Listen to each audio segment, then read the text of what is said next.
Bueno, mis hermanos, vamos entonces a Lucas capítulo 11. Lucas capítulo 11. Recordemos que en el libro de Lucas existe todo un proceso donde nos muestra cómo Jesús oraba, ¿no? Entonces vamos a leer un versículo que ya hemos leído. Esta es la parte 4 de este tema acerca de orar es indispensable. La parte 4 y la última parte de este estudio. Entonces, Lucas 11:1 dice: aconteció que estaba Jesús orando en un lugar, y cuando terminó, uno de sus discípulos le dijo: Señor, enséñanos a orar, como también Juan enseñó a sus discípulos. Padre, es tu palabra, y te suplicamos, Dios mío, que por misericordia nos concedas a hablar contigo, y que tú nos hables, porque no merecemos. Pero venimos delante de ti pidiendo que nos recibas, porque también eres nuestro Padre y nos amas y nos permites hablarte. Gracias, Señor. Habla a tu pueblo y habla a tu siervo, en el nombre de Jesús. Amén. Amén. Leímos entonces Lucas 11:1. Hermanos, los discípulos le pidieron a Jesús que les enseñara a orar. Y él le respondió con una oración que llamamos oración modelo y que conocemos popularmente como el Padre Nuestro. En el estudio anterior hicimos una primera parte de esta oración modelo y allí vimos que la oración debe comenzar con suma reverencia. Suma reverencia. Cuando hablamos con Dios, hermanos, no estamos hablando como ya hoy nos acostumbramos a hablarle a nuestros papás, o como acostumbramos tratar a los policías, o como acostumbramos referirnos al presidente de la República, que por cierto es pecado, porque la Biblia manda respetar las autoridades y no nos pregunta si son buenas o son malas, porque la Biblia dice claramente que los gobernantes son corruptos, pero nos manda respetarlos, porque dice que los que hay por Dios son puestos. Cuando hablamos con Dios, debemos recordar lo que nunca debimos olvidar acerca de cómo nos dirigimos a nuestros padres. Lo que nunca debimos olvidar acerca de cómo hablamos a las autoridades civiles o militares. Hoy vamos a continuar entonces con el segundo punto. El primero fue suma reverencia. Así oramos, con suma reverencia. Recuerden que ya analizamos cuando decimos la palabra Abba Padre, que algunos la han traducido como papito, y hablábamos de que la palabra Abba es mucho más que papito, porque no solamente es cercanía, también es suma reverencia, es decir, inclinados, doblegados, humillados. Allí sí se cumple, por lo menos en alguna parte, la idea de cuando usamos la palabra Abba Padre. El segundo punto que está contenido en esta oración modelo y que debemos nosotros tomarla en cuenta es que nuestra mayor petición debe ser primero. Y hoy vamos a descubrir cuál es la mayor petición. Y Mateo 6:9, la segunda parte, y el versículo 10, porque es que tomamos el pasaje de Lucas para hablar de la oración, pero la oración está más explícita en Mateo. Entonces, cuando vamos a la oración modelo, tomamos la de Mateo, capítulo 6. Y el versículo 9, la segunda parte, y el versículo 10 dicen: Padre nuestro que estás en los cielos, santificado sea tu nombre. Venga tu reino, hágase tu voluntad, como en el cielo, así también en la tierra. Aquí vamos a descubrir la gran petición de un cristiano cuando ora. Pero este texto realmente contiene 3 peticiones.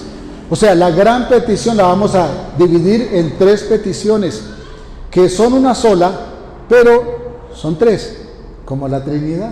Un solo Dios en 3 personas. Y no se debe separar la una de la otra. Es decir, debemos tener en cuenta que la una no es sin la otra, ni la otra sin la una. Lo primero entonces, santificado sea tu nombre. ¿Qué significa que Dios es santo? Regularmente pensamos que significa que Él es sin pecado, y Él es sin pecado, claro que sí. O significa que Él es justo, y Él es justo, claro que sí. Pero cuando pensamos así no hallamos la diferencia entre justo y santo. Y es necesario que encontremos la diferencia. ¿Para qué? Para que comprendamos mejor a nuestro Dios. Que Dios es santo, hermanos, significa que Él está separado, que no es como nosotros. Porque la palabra santo exactamente significa separado. Él no es como nosotros. Él está totalmente separado de todo lo demás. Porque todo lo demás es criatura. Dios no es creado, entonces Él está totalmente separado. Cuando digo separado no significa que nos abandonó. Estoy diciendo es que no es como nosotros. Es totalmente distinto a nosotros. Ahora, nosotros cometemos un error, porque esperamos que Dios piense y que Dios actúe como nosotros. Queremos hablarle a Dios como nos parece. Queremos que Él se comporte como nos parece. Queremos que Él actúe como nos parece. Pero no, Dios es santo. Dios es totalmente separado de nosotros. Él no es como nosotros. ¿Por qué? Está infinitamente, escúcheme, está infinitamente por encima de nosotros. No piensa como nosotros, no actúa como nosotros, y aquí me van a perdonar los agentes del orden y la autoridad civil, porque no es correcto decir Dios y patria. Porque cuando yo digo Dios y patria, estoy equiparando la patria a la altura de Dios, y por eso es que hoy dicen que la voz del pueblo es la voz de Dios. Esto es una herejía, esto es una blasfemia, hermanos. El pueblo jamás tendrá la razón. No es una garantía lo que clama la mayoría para pensar que es lo correcto. La única garantía de lo correcto es la palabra, la voz de Dios. Porque el pueblo regularmente se equivoca. ¿Y por qué se equivoca? Porque el pueblo generalmente sigue a un dirigente, a veces oculto, que lo impulsa y lo lleva a donde no es debido, pero además porque el pueblo es imperfecto, y todo lo que es imperfecto no hace las cosas bien.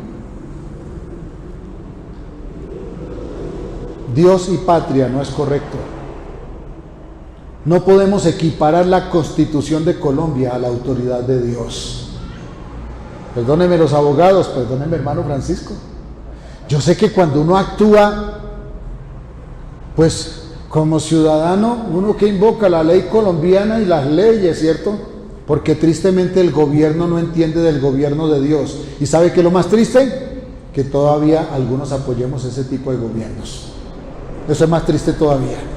Hermanos, es correcto decir el Padre y el Hijo y el Espíritu Santo, porque por cierto lo dice así. No dice el Padre, Hijo y Espíritu Santo, sino el Padre y el Hijo y el Espíritu Santo. ¿Qué indica? Tres personas iguales en dignidad, equiparadas la una a la otra, porque son Dios. Pero lo demás, mis hermanos, está debajo. Y cuando oremos debemos tener en cuenta esta altura diferente entre Dios y nosotros para que oremos correctamente. Si no aprendemos a orar, hermanos, no vamos a ver respuestas poderosas en la oración. Las respuestas poderosas en la oración se ve cuando los hijos de Dios aprendemos a orar. A veces nos da envidia de ver que personas tan defectuosas que nosotros, y cuando somos arrogantes los vemos más defectuosos que nosotros, reciben respuestas poderosas y le preguntamos a Dios, ¿y por qué yo no? Y la razón casi siempre es que no sabemos orar. Me decía una persona, un hombre, que le había dicho a su pastor, pastor, conseguí tal cosa, y el pastor se molestó y le dijo, es que usted hizo del dinero un Dios. Y él volteó a ver y le dijo a su pastor, bueno, el pastor le dijo, ¿por qué será que Dios lo bendice a usted, que tiene tantos defectos? ¿Y por qué no me bendice a mí, que soy pastor? Bueno, como si ser pastor fuera algo especial, ¿no? Esta es una vocación de servicio, no es un grado de honor. Y este hombre le contestó: el problema, pastor, es de fe. Y él dijo: ¿cómo así que el problema es de fe? Dijo: sí, porque es que a veces uno patea la lonchera. A veces uno cree que lo que tienen los demás es lo que uno se merece. Y mientras eso no se arregle, Dios no va a responder. Y este hombre le decía: porque un pastor me enseñó que Dios no echa bendiciones en sacos rotos. Bueno, no se preocupen que los santos no se mencionan, pero pasó. El problema ni siquiera es cuántos defectos tiene un hijo de Dios, es cuál es su actitud cuando le habla a Dios. Porque Dios como Padre nos recibe, porque nos ama, porque nos hizo sus hijos. Pero como Rey, nosotros debemos postrarnos a sus pies, humillados, y ahí sí le hablamos. Porque es el Rey de Reyes. No nos confundamos. El problema cuando le decimos papito, hermanos, con todo respeto, es que lo equiparamos a nosotros. Es triste que los creyentes reclamen al Estado amparados en la Constitución. Claro, no los voy a juzgar, ni más faltaba, esa es la única forma, porque desafortunadamente aceptamos que Dios abandonara las instituciones, o mejor, que sacáramos a Dios de las instituciones. Dios nunca debió salir de las instituciones. Por eso es triste que hoy los cristianos vayan a reclamarle al Estado y se amparen en la Constitución, en vez de ampararse en la verdad. Hermanos, lo triste es que la ley debió ser hecha o fue hecha no para proteger derechos, es para proteger la libertad, hermanos. Pero hoy usamos la ley para proteger derechos.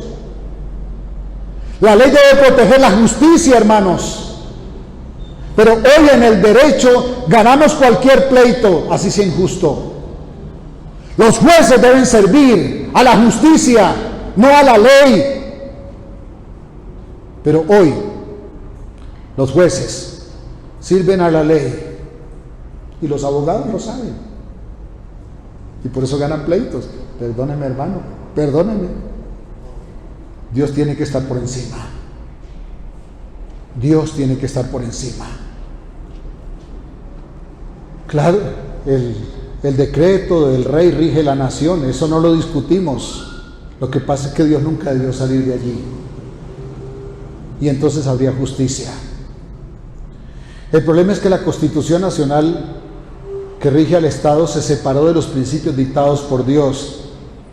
Y el gobierno malvado acepta y patrocina los antojos perversos del pueblo que no se ajustan a la justicia. Pero si la Constitución no se ajusta a las demandas pervertidas de la sociedad, el Estado es capaz de cambiar la Constitución con tal de darle gusto al pueblo, porque siguen creyendo que la voz del pueblo es la voz de Dios. Cuando nosotros nos le acercamos a Dios y le hablamos como ya nos acostumbramos a hablarle al Estado, no recibimos respuestas poderosas, porque esa oración es equivocada. Baje la cabeza, humíllese ante Dios, reconozca que el problema no es que Dios lo tiene abandonado, el problema es uno. A mí me gusta mucho cuando mi hermano Aldemar, que es experimentado en aguantar hambre, porque ese hombre sí que aguantó hambre, él dice: hasta el día que yo entendí que el problema no son los demás, soy yo. El día que yo entendí que el problema soy yo, ese día tuve que entender que yo tenía cosas que arreglar, en vez de estarle echando la culpa a los demás. ¿Cuántas veces vivimos para quejarnos? Y hasta le decimos al Señor: Señor, me tienes abandonado. Le decimos al vecino: vecino, ¿por qué me tiene abandonado? Le decimos al hijo, a la hija, al amigo, a la amiga: ¿por qué me abandona? Ya Cristo clamó eso en la cruz por usted y por mí. No tenemos que seguir haciéndolo. No tenemos que vivir ni actuar como mendigos, ni hablar como mendigos, porque Cristo lo dio todo para dárnoslo todo. El problema es si lo tomamos o no lo tomamos. Y mucho de esto tiene que ver con cómo le hablamos a Dios.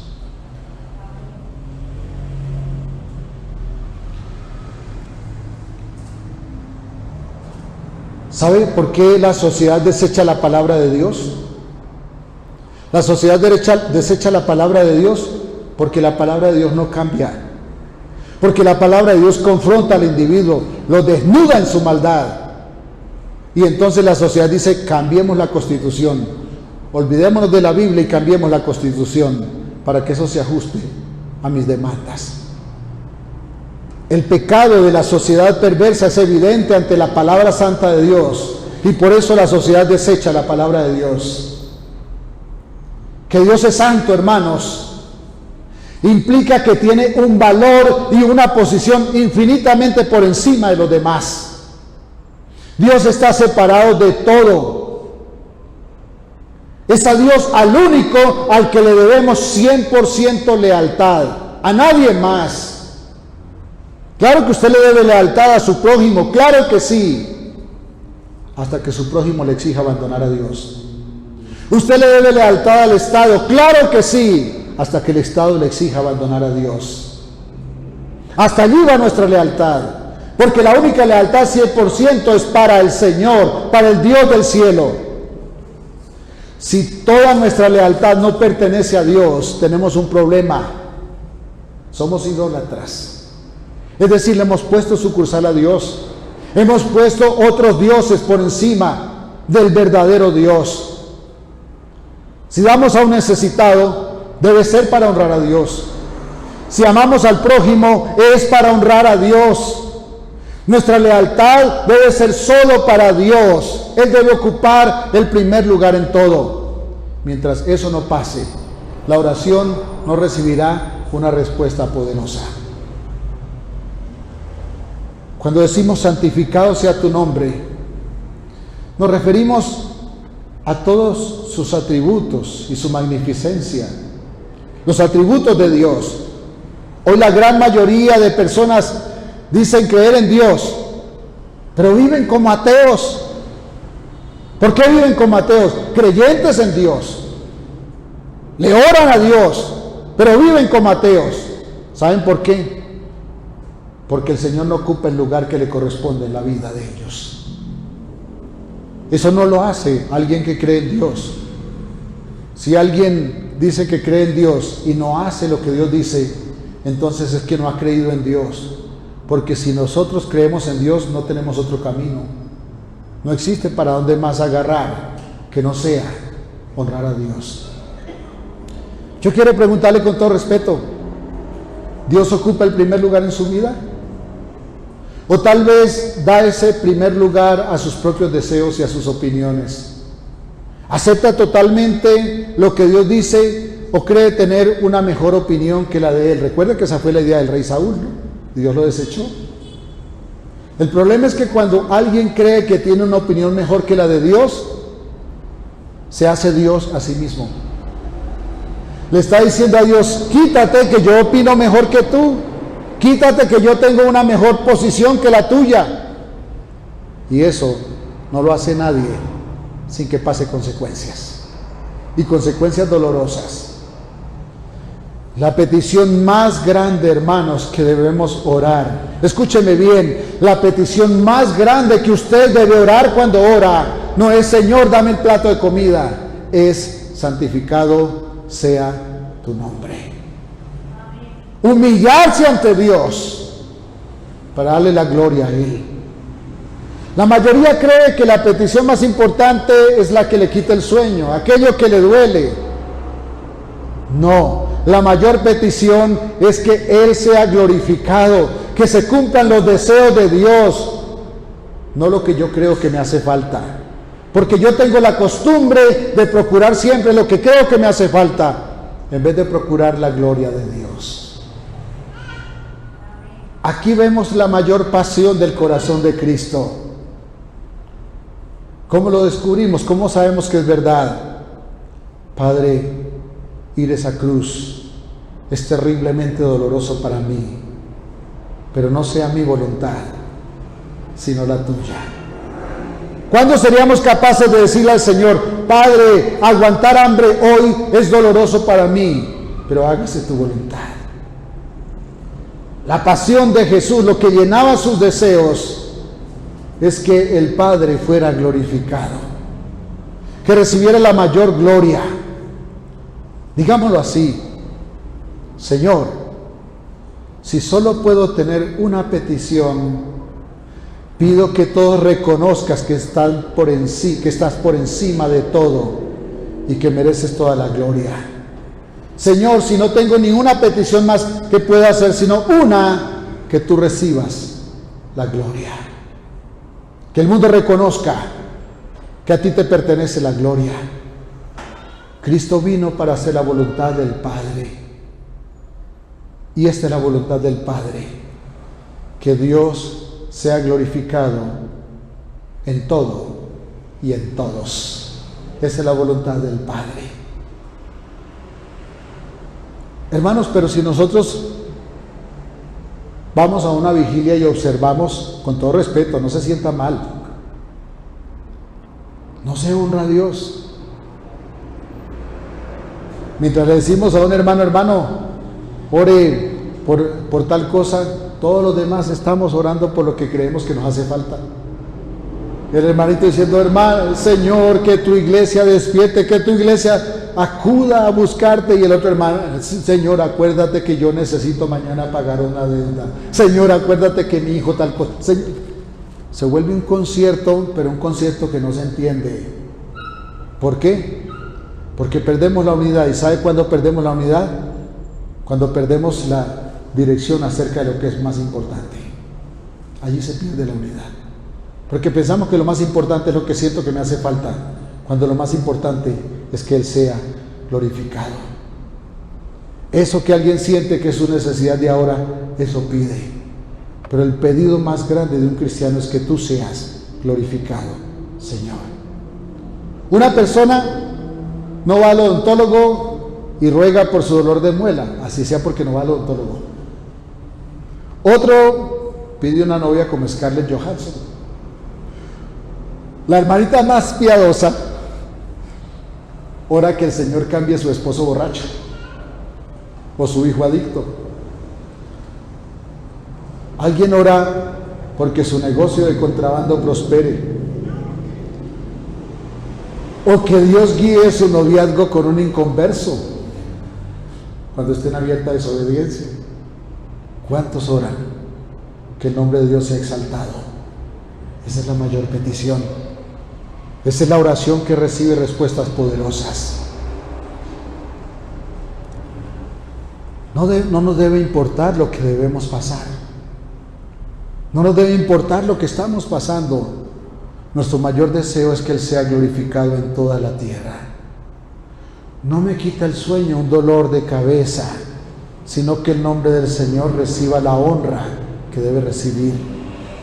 ¿Cómo necesitamos cambiar nuestra actitud para que cambie nuestra oración y entonces veamos esa respuesta poderosa que esperamos? Con todo respeto, pero esto es verdad. Alguien me puede decir, tal vez lo dice porque esta mañana desayunó. No se preocupe, no desayuné porque estoy ayunando. Pero sí, teníamos para el desayuno, pero también sabemos qué es amanecer sin para el desayuno. Lo único que hemos aprendido con mi familia es que haya o no haya para el desayuno, este hombre no se iba a buscarlo el desayuno, se iba para la iglesia el domingo. Y Dios enviaba respuestas. No estoy juzgando a nadie, yo soy tan frágil como cada uno de ustedes. Estoy diciendo, trabajemos para ordenar nuestra vida, nuestra actitud. Número 3. Versículo 10 de Mateo 6. Venga tu reino, hágase tu voluntad como en el cielo, así también en la tierra. Entonces el número 3 lo vamos a llamar que el reino se extienda en la tierra. La segunda gran petición que contiene en una petición que mencioné es que el reino de Cristo se extienda en la tierra, en el país. Si el reino de Cristo se extiende en el país y yo pretendo que el reino se extienda en el país, mis hermanos, yo rechazo esa lucha por sacar a Dios de la cultura. Yo rechazo esto. ¿Sabe? El problema es que nos han vendido propuestas sutiles, vestidas de aparente justicia social. Hoy nos hablan de justicia social y nos volvemos locos detrás de cualquier mentiroso. ¿Qué hacen los políticos mentirosos? Engañan, hablan de propuestas que suenan hermosas. Y después los escucho uno decir, como todos los políticos, se suben y después de que se suben no conocen a nadie. Así es el gobernante, hermanos. El gobernante es tan corrupto como lo soy yo. Si yo estuviera gobernando haría lo mismo. Uno acomoda primero los familiares. No nos hagamos ilusiones. Es que ese es el corazón del hombre. La única cosa que cambia el corazón del hombre se llama Jesucristo. Y eso que los hijos de Dios todavía somos obstinados por hacer nuestra voluntad y nos olvidamos de la de Él. Pero la única salida se llama Jesucristo. Hermanos, si trabajamos para que el reino de Dios se extienda, yo no doy un voto por la depravación moral de Colombia. Yo rechazo. Yo no puedo decir, no, es que como el otro se está robando la plata, entonces este no se la va a robar. Todos se la roban, hermano. Quiere tener su conciencia limpia, vote en blanco. O por lo menos vote por el menos peor. En el negocio, en la profesión, hermanos, el cristiano que honra a Dios no trabaja para evadir los impuestos. Fuimos pastores en una ciudad que no voy a mencionar por si alguno ve este mensaje no me vaya a fusilar después. Fuimos pastores en una ciudad donde hay mucho contrabando. Y yo encontraba que miembros de las iglesias con doctrinas más radicales eran los contrabandistas. Y yo los veía con recursos, con dinero, pero no se comían el almuerzo en paz. Y uno le decía, ¿por qué corre, hermano? No, es que mañana tengo que cubrir tantos millones. Tal vez personas fieles en dar su diezmo a la iglesia, que la palabra de Dios habla de que el dar es para la prosperidad. Pero es que no solamente se trata de no robarle a Dios, es no robarle al Estado. Ah, es que los impuestos son muy altos. Sí, hermanos, pero el Señor le dijo al pueblo, así es el Estado. Perdóneme, el problema de Colombia no son los impuestos. Si el problema fueran los impuestos, entonces Suiza estaría en la olla, porque Suiza tiene mucho más impuestos que Colombia. En algunos países europeos, uno de los esposos trabaja para mantener la familia y el otro para pagarle al Estado. El problema es la justicia. Porque cuando no hay equidad, entonces alguien aguanta hambre. Pero injusto no es el rico que tiene suficiente y justo el pobre que no tiene. Muchas veces el pobre es tan injusto, sino más que el rico. Porque muchas veces el pobre, cuando el patrón da la espalda, no trabaja. Y eso es injusticia. En el negocio no evado el impuesto, pago el salario justo. No dejo de trabajar si el patrón da la espalda. No altero las pesas en la tienda, hermanos. En mi economía ayudo al necesitado y ofrendo al Señor. Pero oramos así. Señor, quiero que esto sea mío, que aquello también, y aquella casa lujosa también, y el carro costoso también, y la mujer bonita también. Y la mujer dice, y el hombre guapo. Parecemos políticos baratos. Parecemos políticos baratos. Debemos decir, Señor, sé que todo es tuyo. Si de lo tuyo me das el pan necesario, voy a estar bien. Algunos piensan que el que escribió no me dé riqueza ni pobreza, manténme el pan necesario fue David. No, esto lo escribió un hombre pobre. Señor, que todo lo que sea apropiado el diablo sea tuyo. Pero lo que le decimos al Señor, que lo que se llevó el diablo me lo des a mí.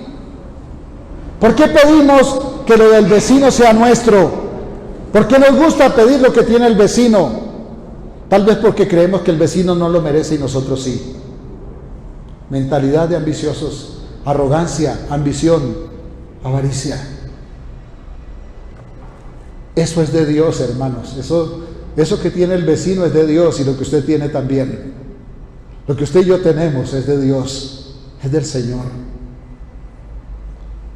Que todo se someta a tu voluntad, Señor.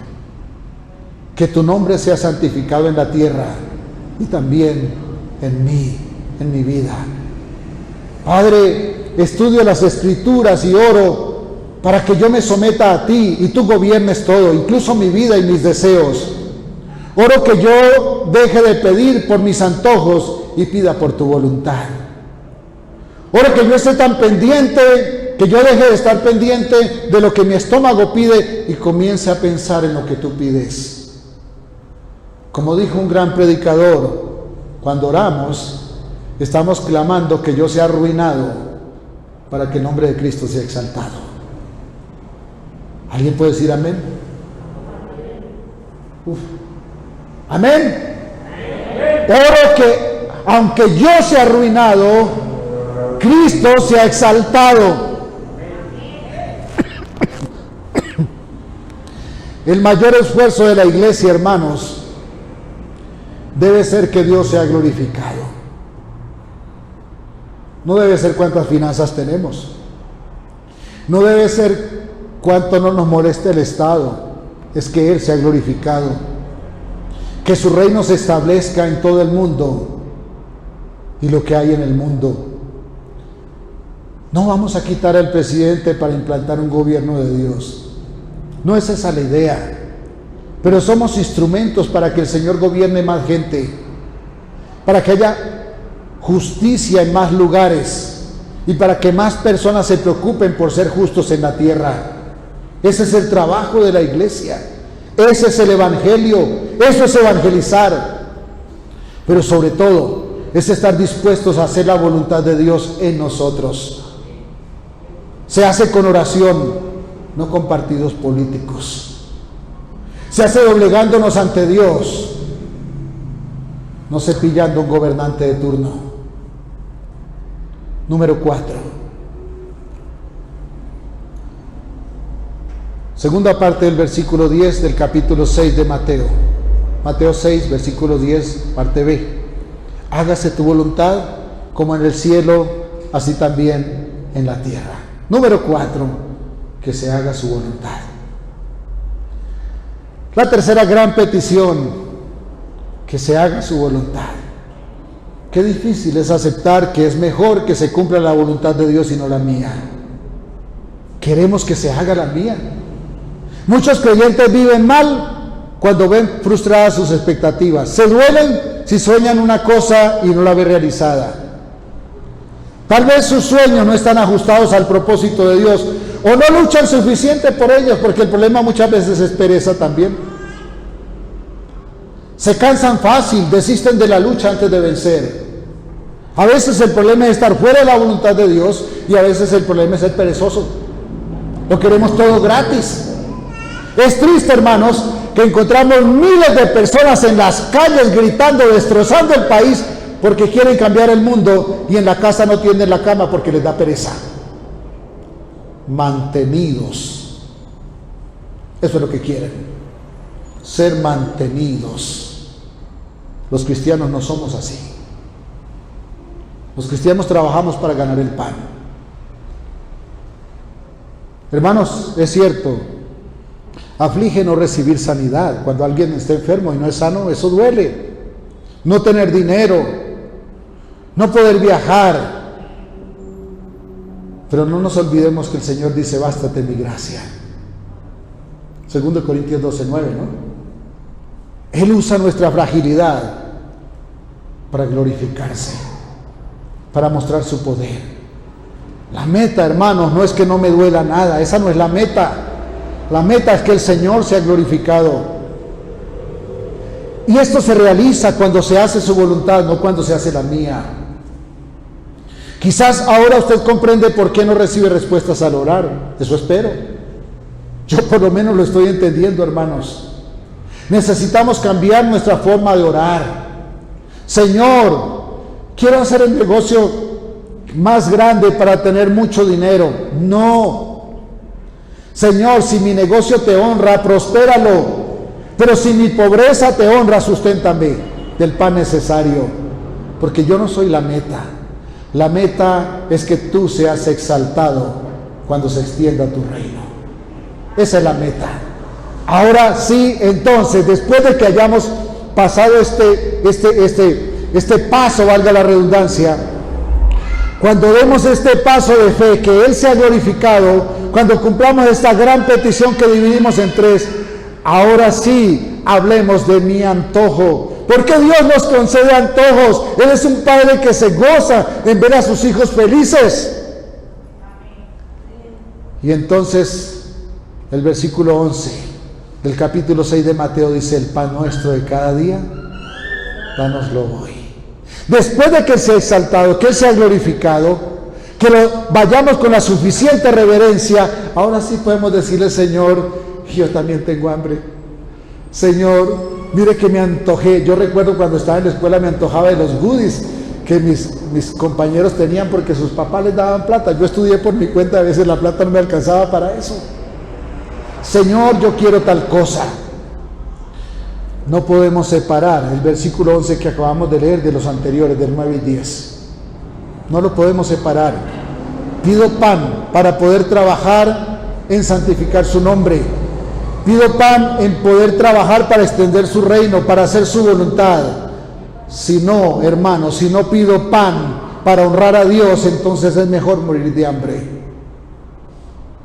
Señor, dame el pan para poder servir en hacer tu voluntad. Pero el mundo no piensa así. Y los hijos de Dios queremos hacer todo como lo hace el mundo. Por eso pensamos primero en mi estómago, y después en mi estómago, y después ahí sí, en mi estómago. Y nos olvidamos de la gloria de Dios y del prójimo. Esto es egoísmo. Esto es el hombre buscando ser el centro de todo, pero el centro es Cristo. Es triste orar como mendigos: Señor, ayúdame que soy pobre, ayúdame que necesito esto o aquello. No se trata de qué quiero, sino qué quiere y qué honra a Dios. Por eso, hermanos, debe cambiar radicalmente nuestra actitud frente a las peticiones que tenemos en nuestro corazón. Es diferente decir: Señor, quiero un carro, y callamos la razón porque es para que el vecino nos vea interesantes y poderosos. O decir sinceramente: Señor, necesito un carro para realizar mejor el trabajo que me encomendaste hacer. Fíjese que sí, tenemos antojos y podemos pedir por los antojos, siempre que esos sean para honrar al Señor. O si no, es pecado. Es pecado. Es diferente que pretender tener un carro para vernos engreídos y ver a nuestros hijos igual, que quererlo porque tenemos unos hijos y nos cuesta salir con estas lluvias a la calle o en bus. Se trata siempre de honrar a Dios y hacer su voluntad. Pedimos lo que necesitamos para cumplir la encomienda que tenemos. Así como el médico necesita el fonendoscopio para revisar al paciente y diagnosticar su estado de salud, vivimos, hermanos, para honrar a Dios. ¿Saben? Vivimos porque el aire es gratis. Pocos aquí podrían pagar por poco tiempo el oxígeno si nos tocara comprarlo. Demasiado costoso. Pero Dios nos sustenta gratis. Lo más costoso de la vida lo paga y lo pagó Dios. La vida, el funcionamiento perfecto del organismo, la salvación. Por eso le servimos a Él y a nadie más. Por favor, hermanos, si usted ha comprendido cómo debe cambiar su oración ahora, entonces humille su cabeza y oremos. Póngase de pie un momento.